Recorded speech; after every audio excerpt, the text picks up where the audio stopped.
daawadayaal barnaamij waxaan idin wadnaa aad iyo aad u xiiso badan aadna la socoteen barnaamijkan soo daynay sitimaanadii hadda lasoo dhaafay oo ahay dariiqa alqaadiriya. haddaba barnaamijkan aan idin wado oo maanta farxii show aan mar kale kusoo casumay oona ila joogto sheeqadeeni weyneed oo caanka ka ahayd magaaladan Minneapolis aad wada taqaaneen sheeqada Maana Xamsata. daawadayaal kusoo dhawaada farxii show anigoo ah Farxiye Khaliif. haddana waxaan aad iyo aad ugu faraxsanahay mar kale inaan kusoo dhaweeyo Sheekh Awees Sheekh Axmed Alqaadiriya mar kale iyo farxii show. maanta waxaan kaloo nasiib u yeeshay inaan heesano aan idinla soo daadihin doono gabdho yaryar oo aad iyo aad u qurux badan oo aadna ugu dheeraay quraanka diinta islaamka. haddana ila soo dhaweeya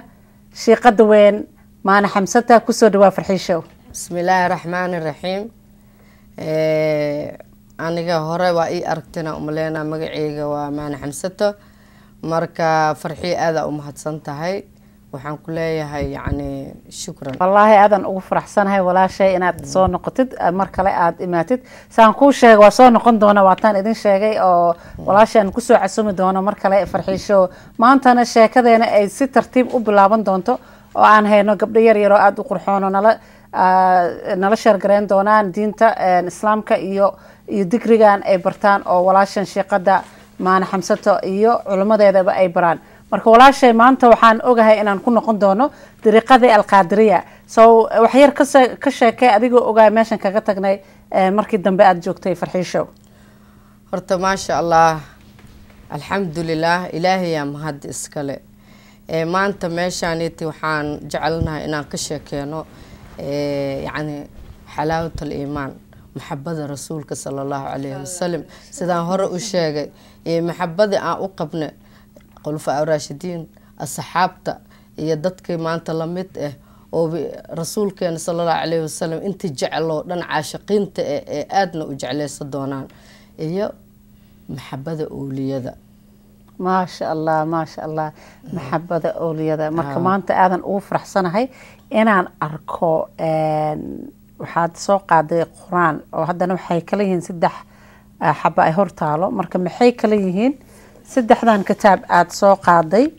adigoo waqtiga aad gelinayso mid walba wuxuu yahay ka sheekeynaysid laakiin marka hore jamac ahaan ka sheekay maanta maxay tahay reasonkaad u keentay 3dan kitaab. 3dan kitaab waxaan u keenay horta run ahaantii kitaabkan haddaan ka bilaabo waa kitaabka mawliidka nabiga sala allahu calayhi wasalam ayuu aada uga sheekeynayaa siirada rasuulka sala allahu calayhi wasalam. kitaabkan aad ayaan u jeclahay. waxaan u soo qaaday kitaabkan iyo wixii asiga uu ku sugan yahay gudihiisa in ani aan u jeclahay. dadka caashiqiinta ee aniga ila mid ana ee aada ugu farxayaan ee aadna u jeclaanayaan. kitaabkanna waxaan maanta aan leeyahay anigoo gadaal haddana aan rabo inaan kasii sheekeeyo. yaa nabi salam calayka yaa rasuul salam calayka yaa xabiib salam calayka salawaatullah calayka yaa nabi salam calayka yaa rasuul salam calayka yaa xabiib salam calayka salawaatullah calayka. allahuma salli calaa sayidina mawlaana maxamed wacalaa aalihi wasaxbi wasalam. nabi maxamed sala allahu calayhi wasalam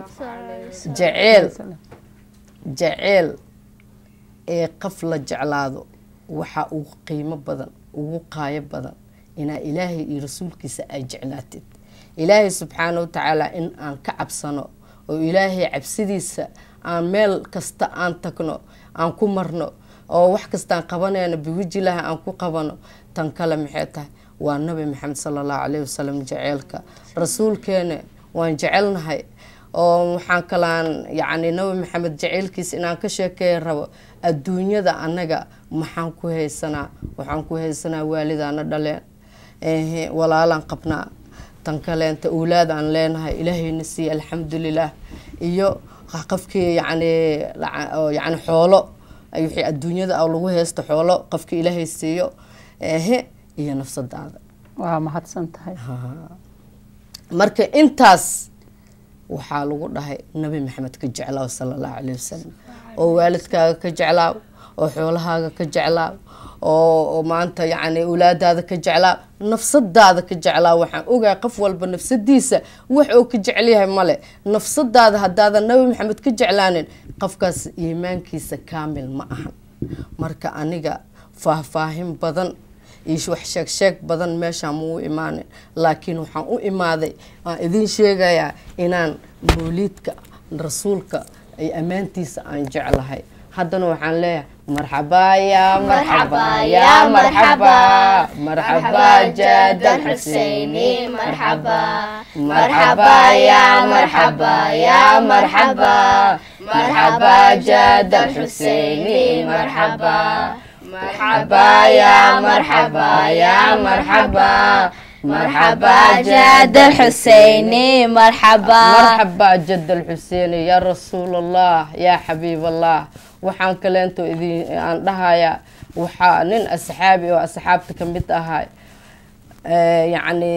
وحان كوضايا وكعلنا يا مشان مرحبا يا رسول الله مرحبا يا حبيب الله. waxaan yacni ka wadaa nabi maxamed sala allahu calayhi wasalam waxaa u timid gabaraa u timid oo yacni waxay u keentay bafta cad oo qurux badan. waxay tiri yaa rasuulallah waxaan kuu keenay baftadaan cadaan kuu keenay maradan, waxaan rabaa rasuulka ilaahayow inaa adiga aada guntatid gacanteedan kusoo tali. rasuulka wuu farxay, baftadii wuu ka qaatay maradii. markuu qaatay rasuulka maro duug ahoo watay markaas aan qurxooneen, waa iska baradii oo iska dhigatan uu soo xirtay. asxaabta nin ka mid ahaa wuxuu dhahay rasuulka ilaahayow maradan way qurxoontahay, aday u quruxdahay, maradan qurux badana. markaasoo nabiga wuxuu dhahay sallallahu alayhi wasallam waan ku siinayaa walba hadiyad loo keeno ahay rasuulka. woo baxay maradiisu kusoo ceshtay oo soo guntaday baftadii oo u keenay. markaas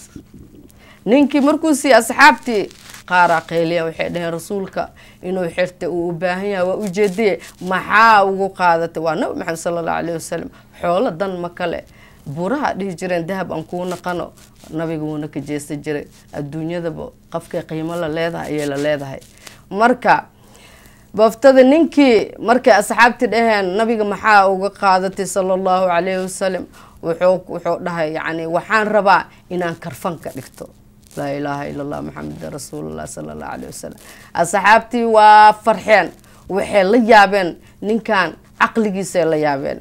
bal maradii wuxuu yidhi jasadka rasuulka soo taabtay ayaan rabaa anigana in aan karfan ka dhigto ee qabrigana aan la galo, oo marka aan dhinto maradaas karfan la iiga dhigo. bal fiir farxadda oo ninkaasi hele maasha allah. tan kale annaga nabi maxamed sallallahu alayhi wasallam waqti maanta waqtigeena wuxuu naqday waqti rasuulkii ilaahay sallallahu alayhi wasallam ee maanta lagu murmo. allahu akbar. waqtigeena marka waqtigaan anaga ilaahay maanta waqtigeena ka dhigay aan noolnahay maaba maanta nabi maxamed lagu murmaa sallallahu alayhi wasallam. war nabiga jeclaada oo jeclaada oo jeclaada een u ooya rasuulka sallallahu alayhi wasallam. asaga ayaa jaceelkiisa waajib yahay. marka intaas ayaan rabaa inaan ka hadla bes. wax kaleenta maanta aan ka hadla laay ma jiro. waxa kale aan ku darayaa yacni geedkii nabiga istaagi jiray ee mambarka ahay nabiga markuu ka bedeshtay waa ooyey. bal geedkaas miya anaga naga caqli badan waan la yaabee. bal geedkii nabi maxamed u ooyey ee haddana nabiga sallallahu alayhi wasallam dhahay geedihii jannada ayaad ka mid noqonaysaa la dhahay. bal fiiri anagana maanta rasuulka ilaahay inaan ku muranna ma ahan, nabiga inaan jeclaano waayo, inaan u ooyno waayo rasuulka ilaahay sallallahu alayhi wasallam. ee dad yahow qof walba qiyaamo wax kasta oo yahay ayuu qiyaamo la galayaa, oo godka la galayaa, oo ilaahay wejigiisa la tegayaa. intaas ayaa aniga ka hadlayaa. kitaabkan mawliidka haddana nabi maxamed sallallahu alayhi wasallam ma dhalashadiisa qofna wuxuu leeyahay waan ku farxay oo mawliidkiyaan dhigaa, qofna wuxuu leeyahay ha ku farxin ee ha dhigin mawliidka. bal fiiri labadaas kalmad say u kala fiican yihiin. aniga nabiga waan ku farxayaa, mawliidkana waan taagannahay, waana dhigaynaa. ilaahayna waxaan ka baryaynaa shafeecada rasuulka inuu ilaahayna siiyo qiyaamo sallallahu alayhi wasallam. nabi maxamed sala allahu calayhi wasalam shahaado maanta qof hadduu soo istaago ee maanta inuu muslima rabo haddoo inta istaago oo laa ilaaha ila allah haddoo dhaho muxameda rasuulullah hadduunan ku darin muslimnimadiisa kaamil ma naqanayso. rasuulka saas ayuu adduunyadane qiimo iyo sharaf ilaahay ugu siiyo kheyr khalqilaha ka dhigay. maanta markii qiyaamo la tagana haddana qofkii ilaahay raalli ka noqdo nabi maxamed shafeecadiisa helaya. qofka ilaahay raalli ka noqonin shafeecada nabiga ma helayo, saasoo jahannam ku aadaya. yaa rasuulallah waan ku jeclahay. alxamdulilah alshukrulah rabbil caalamiin. mayo aada ila jeclaada waa aada aadan ugu faraxsanahay. laakiin waxaan rabaa su-aalaan qabaa. marka walaashay maana xamsata horta waa mahadsan tahay. waxaad wadaa 3 kitaab hadda midkaas qaaday hadda ka hadlaysay nabigeena calayhi salaatu wasalaam magaciisa muxuu yahay kan aa gacanta ku haysatay? kitaabka mawliidka waaye oo yacni mawliidka ka sheekeynayo oo nabiga sala allahu calayhi wasalam waa tahay qasiidooyin aada u fara badan oo ku yaalaan marka mid oo sharaf leh midaan waa meeshaan u socda waxay tahay markaas waan guda geli doonaa 3 kitaab aawadid mid walba wuxuu ka hadli doonaa oo taariikh ama qof quraanka dhinaciisa oo ay u kala duwan yihiin. marka dadka hadda fiirsaday oo inta aad ku hadlaysay ma jiraan dad Soomaali ah oo fahansan ama ka soo horjeeda waxa aad ku hadlaysay? wallaahi ما شاء الله الحمد لله كيد هذا وحان كهدلاي دad aad ugu raaxaysanayaan oo jecel oo ku farxay ayaa jiro. dadkaasna waa dadka anigoo kale ila mid ah. صح يعني dadkii oo asaga ka soo horjeedo qofkaas aniga shaqo aan ku leeyahay male because aniga waxa kaliya aan ka hadlayaa wixii aniga aan jeclahay iyo dadka ila midka ay jecel yihiin. qofkii aan jecleen asal jirta صح marka aan fahansanahay marka dadka dhahaan ana hadda jidkaan aan ka hadlayno alqaadiriya sheekh Axmed alqaadiriya ku socda taasna waan tagayaa insha Allah. marka dadka waxaan rabaa inay fahmaan ujeedadaada ama dadkaan alqaadiriyada ku jiraan. marka dadka aad og tahay ama dadka aad maqasheen ma ka dhaadhicin kartaa dadweynaha fiirsanaa maxay tahay sababtana maxaa keenay? waa horta dadka hadda jiro yacni waa kala tageen run ahaantii. dadna waxay jecel yihiin in yacni dadka la yiraaho dariiqada alqaadiriya ahlu sunna wa jameeco ama suufiyada. dadkaas waa dad ilaahay u gargaaray oo ilaahay jecel. wixii kaliya ee ayaga yacni lagu heesto waxay tahay caashiqiinta jecel ayaa lagu heestaa. maxay tahay sida hadda anoo kale maan xamsata oo meeshan ku fadhiyo oo ku dhahayo nabigan jeclay sallallahu alayhi wasallam rasuulka ilaahay mawliidkan dhigaya waa uu ooynaya ayaan ku leeyahay. dadkaasna waxay ku leeyihiin yacni mawliidka maba la dhigi karo yacni lama dikri karo.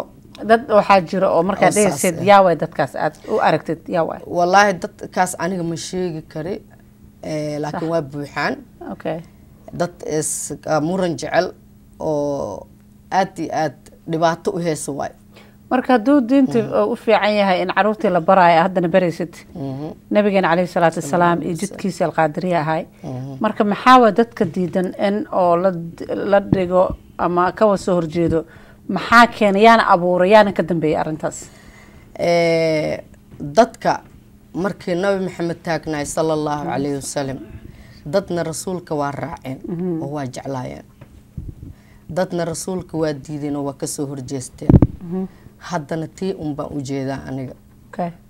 dadkii rasuulka raacsanaay oo jeclaay nabiga waa ammaani jireen. nabiga way daba soco jireen sallallahu calayhi wasallam. sida hadda ninka maxabadiisa gaarsiisa aan sheegayo kaleenta yacni marada jasadkii rasuulka gaara ayaan rabaa inaan qabriga la galay oo dhahay yacni iimaankiisa ayaa meeshaas gaarsiiyey. hadda dadkeenaan sidoo kaleenta waa jeceelkii unbaa nahaayo. hadda dadkii oo yacni nabi maxamed sallallahu calayhi wasallam anaga waxaan dhahanaa bashar waaye. haddana bashariyadoo dhan basharkooda waaye because khayru khalqillaahi waaye. rasuulka sallallahu calayhi wasallam ilaahay subxaana wa tacaala qof nabi maxamed ka sharaf badan ma uumin. nabiga wuxuu ka kheyr badan yahay malaa'igta wuxuu ka khayr badan yahay wax shay kasto oo badda buuraha yacni maxaa la dhahaa samada cirka dhulka wixii ilaahay ku sugan oo uu nabi maxamed u sharaf badan because khayru khalqillaahi waay adiga khayru khalqillaahi ma jeclaane mise waaba murmeysa maxaa muranku geey rasuulka xabiibullaahi yaaba lagu dhahay ma iska raacdi marka nabigi saas ayaa anaka u jecelnahay ayaa u daba joognaa sometimesne waxyaalo yacni xunxun aanan sheegi karin oo gadaal aan ka hadli doono ayaa dhaco oo ah yacni wax oo maanta nabi maxamed sallallahu alayhi wasallam darajadiisa aan ahayn ayaa marmar xataa qofka ku hadlaya aan loo baahnayn marka anagu haddana mar labaad aan rabo inaan ku noqdo markii hadda ugu dambeysay aan is aragnay aan kaa wareysanayay maxay ahayd calankan muxuu ku yimid wataa naga dhaadhicisay marka dadka oo alqaadiriya jidka ku socdo calankan kaliya u gooni ah dharka noocdaan cadka iyo guduudka iyo cagaarka ma kalar idin go-anba marka taasna wax yar ku noqo si aad u maskaxda qofka hadda cusub ku fiirsanayo ay xoogaa fahmaan xirta biyooley xirta oo sheekh axmed sheekh axmed alqaadiriya marka wax yar kormar bal wax adiga 2 daqiiqo camal okay calankan yani calanka waxaa la dhahaa calanka qaadiriyada la dhahaa okay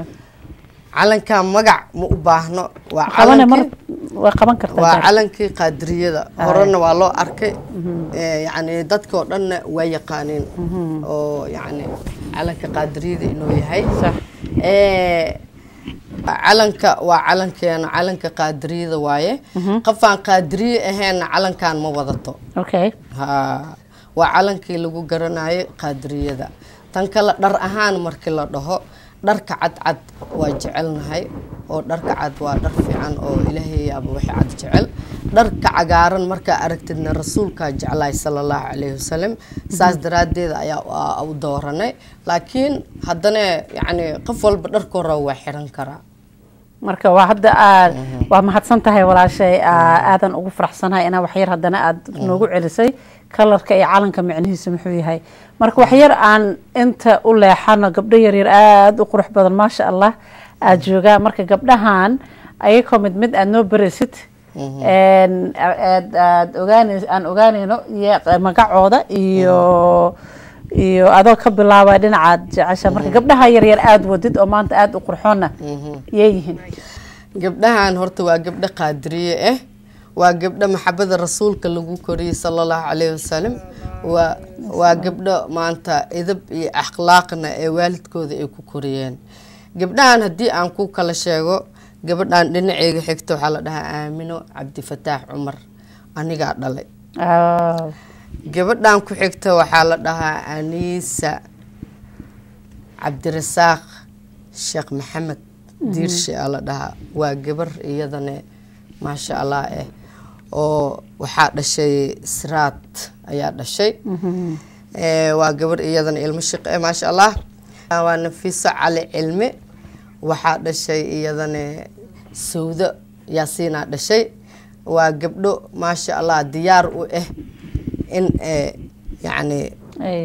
aad iyo aad diinta qur-aanka inaa yani bartaan oo maxabada rasuulka sallallahu alayhi wasallam bartaan oo ooliyada ilaahay jecel waa gabdhahan maasha allah marka walaashay aadan ugu faraxsanahay gabdhahan aad u quruxda badan oo yar amaanta keenteen oo qaadiridii jecel oo nabigeena calayhi salaatu wasalaam aad iyo aad u jecel oona aad bartid marka hadda adigoo aan rabno waxyar manoo qaadi kartiin waxyaabaha ay bartaan sida digriga ama ziyaarada ah samaysaan مرحبا يا مرحبا يا مرحبا مرحبا جد الحسيني مرحبا مرحبا يا مرحبا يا مرحبا مرحبا جد الحسيني مرحبا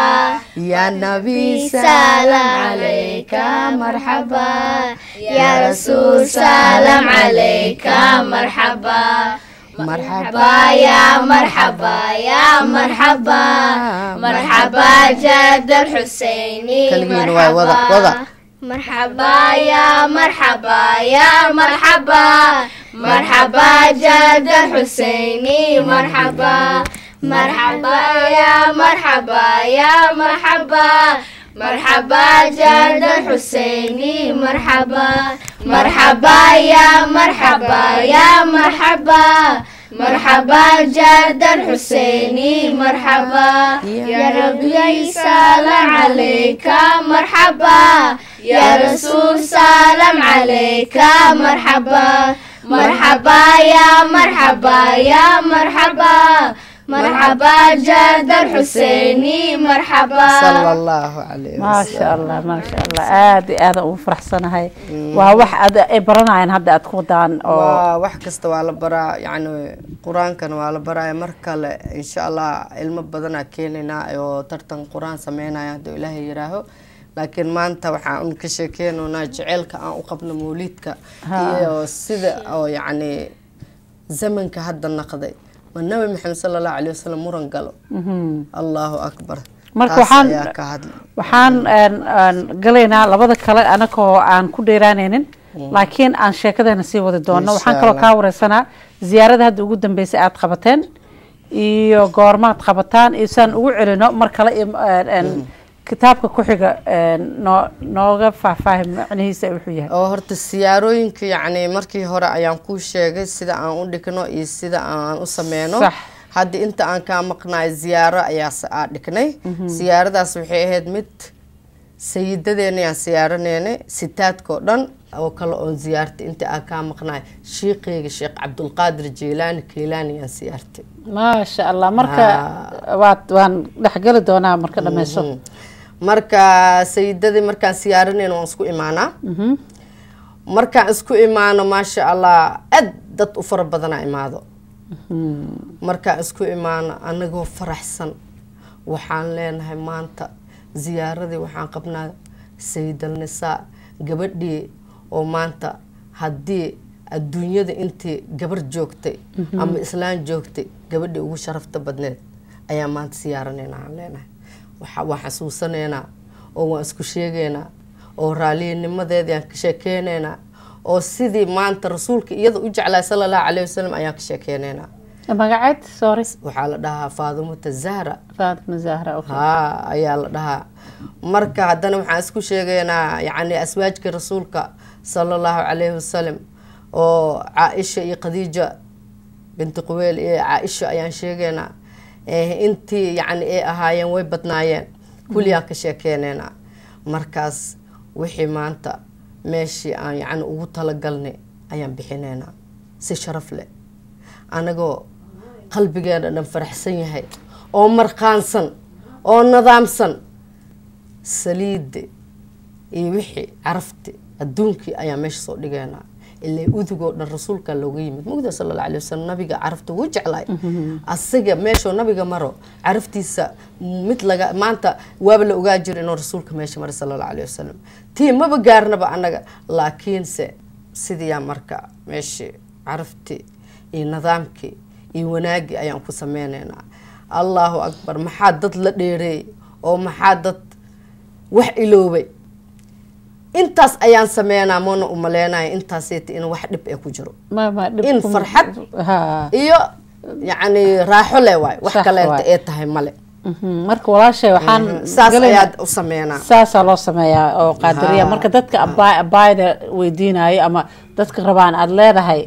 jiir xun ku socdaan dhahan dadka dhintay la hadla marka waxa leedahay waan ziyaaranaa waa shaqo dhan idin taalo quraan aqrina dadka dhintay quraan u qarisan oo waad u gudaan oo waad muxuu ahaay u akhrisaan gabar ayaa maalin la kulmay gabadha waxay dhahday yani anagoo saas sidoo kale sayidada aan inaan siyaarana rabno oo inaan ka hadalna aan rabno marka gabadhii waxay dhahday naayahay tiri waxa aad sheegaysidba wax jira maaha waaba quraafaad waxaan dhahay ma sayidada inay jirto meeyaa quraafaad oo wax jira aanan ahayn haayay tiri iyadana waxay tiri 9 bil ku dhalatay anigana 9 bilaan ku dhashay okay iyada 9 bil ku dhalatay adigana waa ku dhalatay adiga ma rasuulka ku dhalaan dhahay sallallahu alayhi wasallam ma yitiri waxaan dhahay iyada nabi maxamed sallallahu alayhi wasallam ayaa ugu bishaareeyay inay jannada iyada ugu hormaraysa adiga yaa walaale kuusoo bishaareeyaan dhahay maya dhahday marka waxaan dhahay iska tagaan dhahay haddaa adiga aadan ziyaaraheenin dad ayaa u taagan oo ani aan kamid ah ayaa taagan oo ziyaaranaya sayidada marka dadkaas camo waayo dadka oo badi adiga muranka keeno laakiin ani waxaan leeyahay wili taaganahay qof walba hadduu dambaawo asagaa qabriga la galaayo haddii wax fiican oo suubiina asaa qabrigiisa la galaayo waxayba kasoo horjeedaan sheekada dhan oo dadkan la abuuray oo markaas oo sii soconaya sida abaybayda dadkan oo dhintay oo loogu tagay qabra marka meeshay u jeedaan oo adiga aan fahmi la-dahay ana aan fahmi la-ahay dadkana ay nala yaaban yihiin maxay tahay dhibaatada jirtaa waxaa ah shaqo aan loo dirsanina ku jiraan qofka bini aadanka adiga waxaa jeceshahay anigana waxaan jeclahay adi waxaan neceb tahay anna waxaan necbanahay shaqo ma isku leenahay isku baab miyaanahay waa maya mogtahay shaqo aan loo dirsanin ayay meelaha la taagan yihiin aniga dadkii dhinta haddaan jeclahay anigaa jooskaasita iskale ana ila hadlaayaan dheh anigaa jecel anigaa ziyaaranayo qofkii yacni iyadana maba jeclo maho sayidadeena jecleen rasuulka sallallahu alayhi wasallam ma jeclo weeba soo taagantaa wax ma rabta maho ha iska daayso iidaa u dirsada howshaas marka waxay ku leedahay aniga waa dukadaa 5 salaadaan dukadaa masaajidka waa tagaa waa xijaabtaa marka qofkaas oo kale maxaa leedahay laakiin waxaan dhan ka soo horjeedo wallaahi taas iyada shakhsiyadeeda waay iyada ama anaga waxaan isku haysan waxay tahay ziyaarada annaga ziyaarada ma joojinayno waa ziyaaranayna ayagana wax ma jooji karaan waa kastino marka waxaa u fiican inay iska aamusaan intaas qeyra meeshooda ku qabaan qayaarkooda waa loo duceynaa allah soo hidiyey marka aan wax yar leexina sheekada sheekh cabdiqaadir sheekh jilaani aad hadda sheegtay aad dhahday intaan kaa maqnaay sheekana soo ziyaartay marka dheesha sheekana soo ziyaartay maxay tahay intaanan guda galan xoogaa sheekadiisa sheekh waa ziyaaranay yacni waa xusnay waa xasuusanay sheekhi ayaan kitaabkiisa aan ku wada waa kana sidaadka wax badanaa ka sheekaysay marka waxaan ka hadlaynaa ziyaaradda hadda aad tiraada intaan kaa maqnaay waxaan ku maqnaay aan soo booqday aan qabanay ziyaaradii sheekh cabdiqaadir sheekh jilaani marka dhinacaas wax yar goormaad qabateen intee la iskugu yimid sad u ziyaarateen siyaarada sheekh cabdiqaadir jilaani ayaan dhignay anagoo sheekha aada u jecel dad badan ayaa noo imaaday oo siyaarta kasoo qayb galeen maasha allah marka si fiican ayay ziyaarada nooga dhacday oo ilaahay subxaana watacaala uu raalli ka yahay maxaa jira dhee kuwii hore sida caadadeena aheeday waan kuu sheegay markii horena waa ka sheekeeyey culo qur-aankaa la aqriyey subaciyaa la galay haddana xadradii ayaan u istaagnay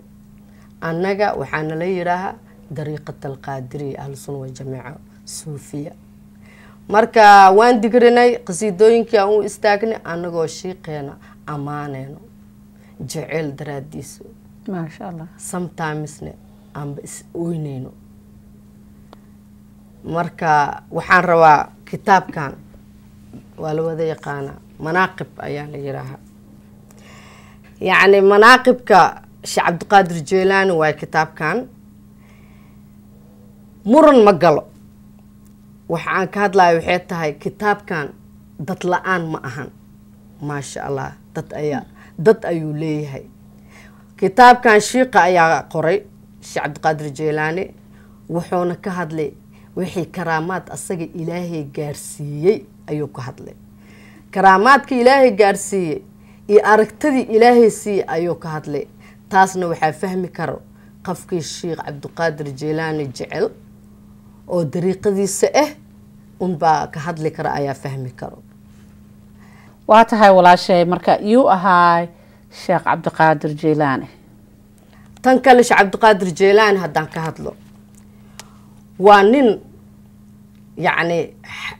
xasan iyo xuseen iska dhaleen waalidkiisa yacni xasan iyo xuseen markaan ku dhahayo waxaa dhashay yacni faadumata zahra rasuulka gabadhiisa sala allahu calayhi wasalam marka ayaga awlaadooda waaye oo nabigana uu ku tilmaamay shabaabul janna yacni riixada oo jannada waaye uu dhahay nabiga sala allahu calayhi wasalam okay sayidina xasan iyo sayidina xuseen awlaadooda ayuu ka mid noqday haddana ilaahay wuxuu siiyey karaamaad aanan la koobi karin aan hal ahayn aan laba ahayn aan saddex ahayn maxaa dhacay dhe waxaa ku garanaysaa horena waan u sheegay sheekh cabdiqaadir jiilaani adduunyada ayaa laga garanayaa meel kasto annagana waxaan ka mid nahay dadkii sheekh cabdiqaadir jiilaani silkigiisa ahay oo jeclaay oo garanaya ayaa ka mid nahay marka kitaabka manaaqibka muran ma galo asaga iyo wixii ku sugan anagaa u taagan anagaa habeen jecel anagaa maalin jecel anagaa ku hurudno ku soo kacno una taagan marka sheekh cabdiqaadir jiilaanina intaas ayaan ka dhahayaa maasha allah soo marka waa tahay waa mahadsan tahay waxaan rabaa inaan ogaado kitaabkan saddexaad aawadid managa dhaadhicin kartaa muxuu ka socdaa kitaabkan saddexaad aan wado johor nafiisa la dhahaa isagane waa kitaab sheekh uweys salqaadiri qore aniga waxaan ka mid ahay duriyadii sheekh uweys kitaabkan sheekh uweys yacni karaamaadkiisa iyo qasiidooyinkiisa oo ka sheekeynaya oo shiiqa dejiye marka arrimaha hadda aan u socday inaan ka hadlo yacni tii sheekh uweys waaye ee markii horena aan ku ballan qaaday in aan ka sheekeeyo karaamaadkiisa sax sheekh uweys waa nin barakeysan oo ilaahay ooliyadiisa ah marka shiiqeena waxaan leenahay yacni karaamaad aad u fara badan ayuu lahay oo yacni aan la koobi karin hadda ma ku dhahayo sheekh uweys yacni nin maanta yacni qof meel kale u dhasha waayo ma ku dhahayo gabadhan ku hor fadhisa ma aan xamsata oo amoobaheedaba yahayba waa nin soomaali kule ah oo haddana dariiqada gaarsiiyey sheekh cabdiqaadir jiilaani ayuu ka soo qaaday ilaa africa meel kasta sheekh uweys asigaa gaarsiiyey sheekh uweys karaamadiisa haddaa ka hadlo yacni waxaa ka mid ahay maalimaha ka mid ah yacni ayuu asiga iyo xertiisa isla socdeen yacni karaamaadka markaa ka sheekeynayna ama rumeen ama ha rumeynin yacni qofkii rumeynayo waa aqaanaa aniga dadka shiiqa jecel qofkii aan jecleenna iska dhageyso ama rumeey ama ha rumeyn aday ku jirtaa sheekh uweys wuu soo baxayey asii xertiisa isla socdeen maalmaha ka mid ah dad oo ahlu shaki ah ayaa waxay dhaheen war ninkii sheekh uweys la dhahayaa soo socdee beriga inuu wax garanayo iyo in kale ayaan kala yacni inaan kala fahanaan rabnaaye bal nimanka waa 3 nin ay ahaayeen waxay dhaheen ninkan ayaan dadabooleynaa 3 nin inay ka badnaayeen waa laga yaabaa laakiin waxay dhaheen nin aan daranay ku duubeen nin markay daranta ku duubeen waxay dhaheen ninkan sheekh uweys waxaan leenahay waa dhintay ee kaale janaaso noogu duko sax sheekh uweys waa soo baxay marka waa waceen waxay dhaheen yaa sheekh uweysow ninkan waa dhintaye kaale janaaso ku duko ayagoo madluun iska dhigaayo oo yacni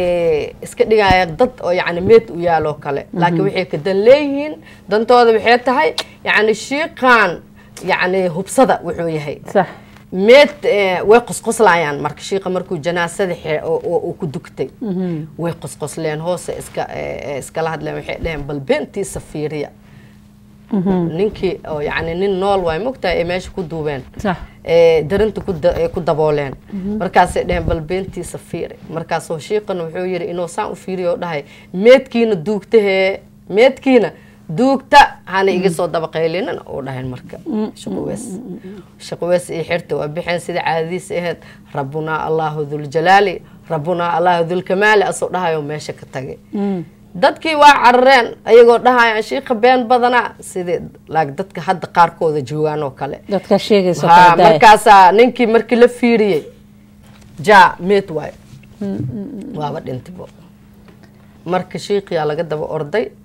wuxuu dhahay yacni wixii aragteen waa hesheen maca salaam horoon ugu sii maxaa kaloo tagay rabteen ها كرامديس أي كمت أهد شقواس هدان يعني جودة قال قصيدوينك أودجي قصيدوينك صحا كمت أهد وامقشي اللهم صل على محمد وأهله الشرع شرع أحمد والدين ما بدأ به كمت أهد شقواس هدجي فرق مقدلو وحو هدان شقواس دجي أحمد نبي محمد إشاف القيامة نور السلام عليك وحد دجي شقواس هدجي شقواس وحير نبي سيد العربي رسوله أفقر النسبي شموس الشرق والغربي هو خير خلق الله شقواس هدجي شقواس وحو كله يري وحو دهي وحو يري حرن كيالو حسن إي حسين أبو جوديو حسكا ننهايو هبابي ماي حقيقة واي حقيقة أنا جواه السنة محا حقيقة كويه السنة هذا النبي محمد قفك حسه واجب وجعلك النبي صلى الله عليه وسلم هاي مركلنا هدنا وحوليه النبي هدنا يعني قصة كلا عادي شيء وحيتها شقواس دير هدنا وسوب بحي أسي حرتي أسل السعودين سأو السعودين يعني مالي تجين مركي ماشي تجين يعني وحاو أتمت هل جيل أوروريس شيء قوي مادي مركز وحوده هش جيل نقلة أو يرشقة ولا قلة قار كميته ماشي يعني حرت كميتهن قار اسقلافين حدهن شيقه محيتها يعني ما هش قفله ما اوغي محو خلنايا دهن marka qaarna waxay dhaheen shiiqay jecel yihiin shakina kuma jiro waliid ilaahay waa jecel yihiin waana aaminsan yihiin xoolaha waa la qali geelki sidii marka shiiq wuxuu yiri geelka hal garab ha laga reebo dhahay nin ordaya imaad marka wuxuu yiri ninki war hal geela iga soo dhuntay ma aragteen markaas kubi oo ahlu shakiga ahay waxay dhaheen yani shiiqaas weydii way soo bixeen shiiqay u imaadeen waxay dhaheen shiiq wuxuu yiri shiiqo hal geela iga dhumay ma aragtay markaas wuxuu yiri geelka yaa iska leh wuxuu yiri waxa dhibaatada ihaysa waxay tahay oo yiri anigoo dhabiateysan ayaa waxaan dhahay geelkan iyo aniga shiiq oo shiiq wees la dhahay aan jeclahay ayaan jeclaaday ayaan geelkan siiyay geelkii sidii oo hashi ugu weynaatay marka shiiqaas ayaa aniga siiyay shiiqina ma yani meelo joogana ma ka saay amaana igu aheedo dhahay shiiq markaas wuxuu yiri inuu qosli shiiq weeski waa aniga hashine saas ayaa aniga ku qaatay ninka waa uu farxay markaas waxa la dhahay garabkan adiga iska laho karaamadiisa sheekha kamid ahayd ما شاء الله soo soco wax kasto labado karaamaadka sheekh wees dheer lama koobi karo laakiin tii ugu muhiimsaneed ayaa sheegaya hadda waxay tahay sheekh wees horta waxa waaye wali Allah wees ahmad ولي الله ويس أحمد ولي الله ولي الله ولي الله ويس أحمد ولي الله ولي ويس أحمد ولي الله ولي الله ولي الله ويس أحمد ولي الله شيخ ويس ولي